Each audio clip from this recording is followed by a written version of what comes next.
Good morning and cruise news time for you today. This is Danny once again with Sandy Destinations Travels. Got some cruise stories for you today. We're going to be talking about three good ones. First, the U.S. health emergency has been extended for COVID for another extended period of time. Then we have 7 more Carnival cruise ships to start their restart, and then we have Royal Caribbean that's going to be starting their Alaska cruise season with Serenade of the Seas. Let's talk about it.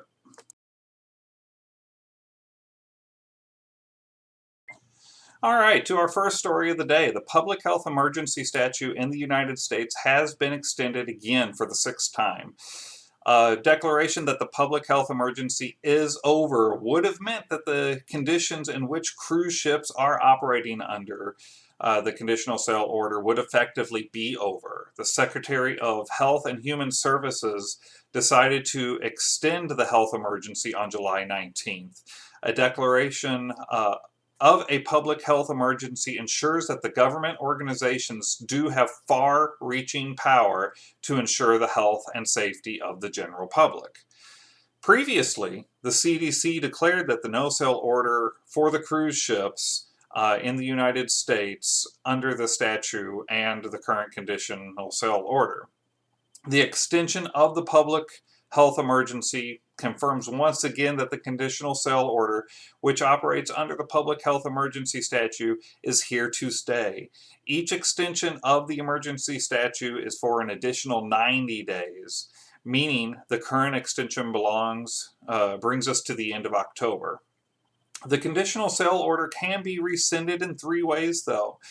Either through the end of the public health emergency, the CDC director rescinds or modifies the order based on a specific public health or other conditions, or November 1st, 2021, when the original order is set to expire. However, even at this point, the CDC director could choose to extend that order again if the agency feels that there is still significant risks to cruising. Although there have been significant pressure on the Center for Disease Control and Prevention in the last 9 months, in particular, the current guidelines from the CDC seem to be an agreeable balance between the agency and the cruise lines.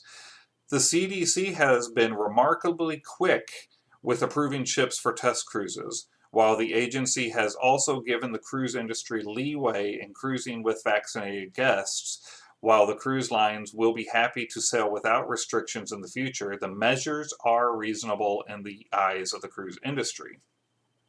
If the industry would sail without measures in place and an outbreak were to occur on board, the ensuing chaos would hurt the cruise lines more than the profits that they would get from sailing at full capacity. In the last few weeks, it has even come to a point where Norwegian Cruise Line, as I spoke earlier, sued Florida over the proof of vaccination ban in place in the state. The cruise line calls its ability to require the proof of vaccination from passengers, as I've reported last week. At this point, it would have seemed that the cruise lines are happy to operate under the CSO. What does that mean for guests on board the ship? According to the latest reports from Carnival Cruise Line, not much. The cruise experience for many of their passengers has been outstanding, with fewer guests on board, but the same experience and amenities as always. And for the second story, it's been a long time in the making, and it even took an intervention from the U.S. government to make it work, but today is the day that the large cruise ships make their return to Alaska. Serenade of the Seas will be sailing from Seattle today on a 7-night Alaska cruise. The cruise ship ban from the Canadian government was feared to be spoiling the fun for guests eager to take a cruise to Alaska, but the intervention by state officers and approval from Washington means ships can bypass the law that's been in place since the late 19th century. Royal Caribbean's Serenade of the Seas will set sail today from Seattle on what can rightfully be called another highlight in the resumption of cruising this year. The vessel was initially scheduled to set sail from Vancouver in Canada. However, the cruise ban in Canada prevented this, prompting Royal Caribbean to change the home port to Seattle.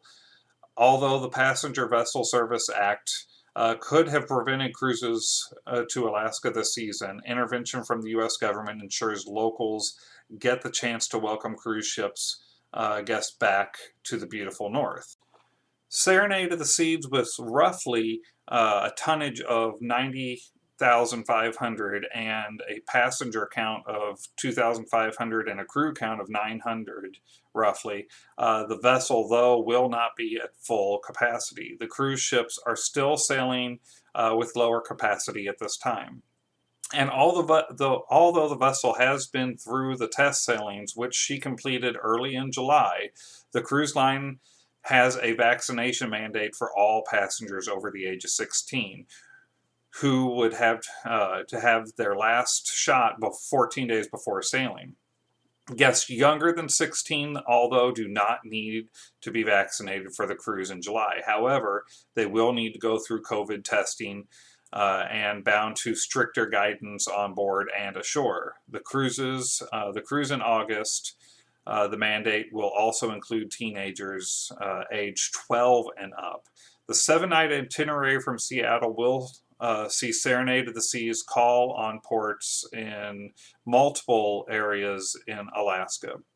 Royal Caribbean is offering 2 different voyages with slight itinerary changes.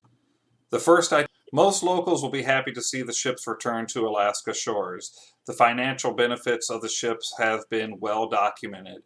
In April of this year, Governor Mike reported in the impacts to Alaska's from 2020 and 2021 cruise ship season cancellation report the economic impact the lack of the cruise tourism would have on the region. According to the report, the state would lose out on more than $3 billion in income each year the cruise ships stay away.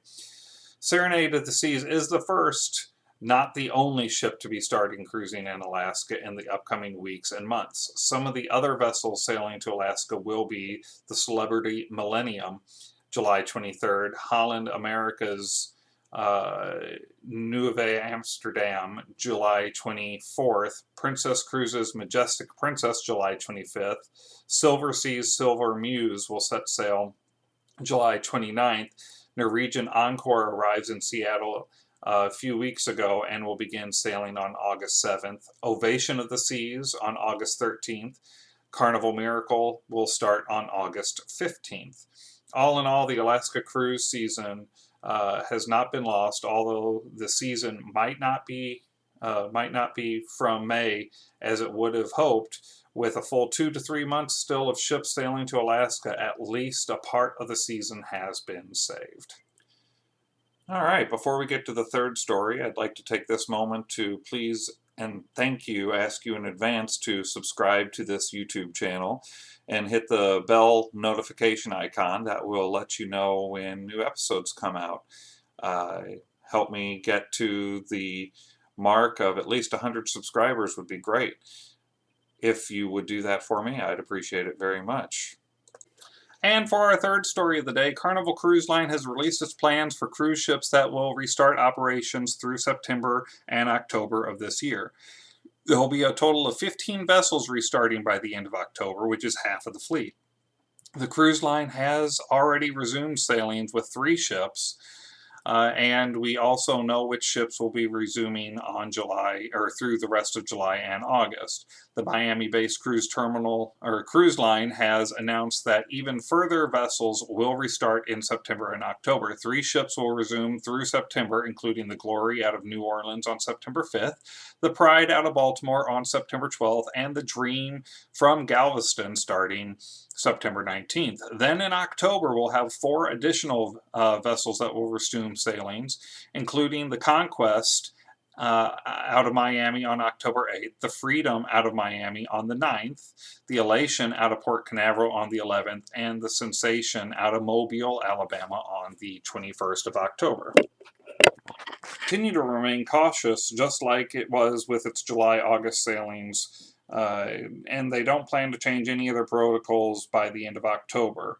They will continue to sail with fully vaccinated guests. However, unvaccinated guests will still be allowed to board, including those under the age of 12. Unvaccinated guests will have to undergo stricter protocols, though, to make sure everyone on board remains protected. Guests will have to go through multiple testings, including before the cruise and before disembarkation. And as previously announced, that there will be $150 per person charge for the testing requirements, screening, and reporting. The guests who have booked on any upcoming sailings will be receiving communications before the cruise to provide specific details and what guests need to do before the departure. Now that Carnival Cruise Line knows which ships will be restarting through the coming months, other ships in the fleet are to remain on hold even longer, and new return dates for those making a comeback. Here are the adjusted dates for when the ships will remain on hold.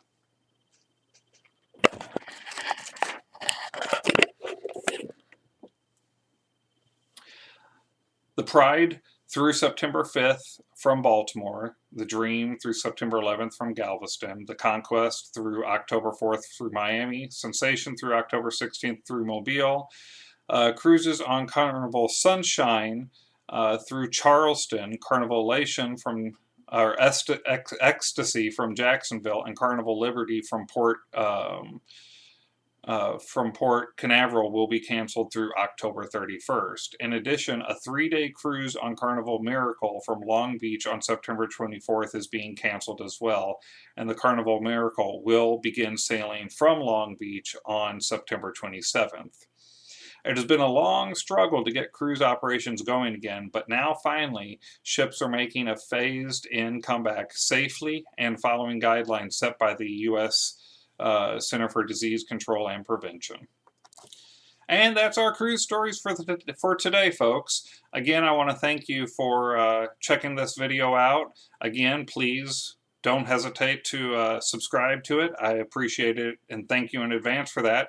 Hit the bell notification. That way you get all the updates on all the shows as they come out. Also, if you have any questions, post them in the comments below, or you can email me at sandydestinations2019@gmail.com. And if you are in the need for a exciting cruise vacation, just email me as well, and I'd be more than happy to help you out in any way I can, get you the best prices out there, and make it a less stressful situation for you. So until the next time, have a great day.